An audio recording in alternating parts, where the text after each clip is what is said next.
Hey everyone, I hope you are doing absolutely great. In today's video, I will show you how to trade micro e-mini futures on TradingView using the latest updated 2026 setup. Now, if you are interested in the Black Friday sale that is going on the TradingView premium subscriptions, you can just check out the link in the description. With the help of that link, you will be able to grab this offer in which you can get up to 80% off plus 1 month free. So hurry up and check out the link in the description. So when you come here on tradingview.com, you just have to log in into your account if you haven't already. Once you do this, simply click on this search bar here on the top. Over here in the search bar, you just have to look for the symbols. Like first of all, you just have to search for MES. Then you are able to find the micro e-mini S&P 500 futures.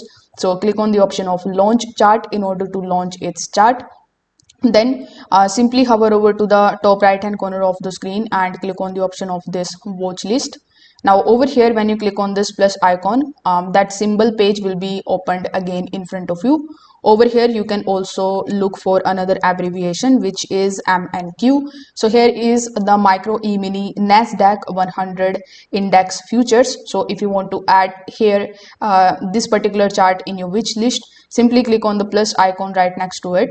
Then it will be added over here. So whenever you click on it, the micro e-mini Nasdaq 100 chart will be opened in front of you.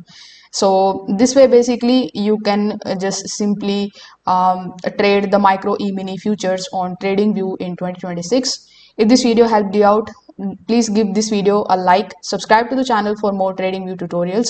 Thanks for watching.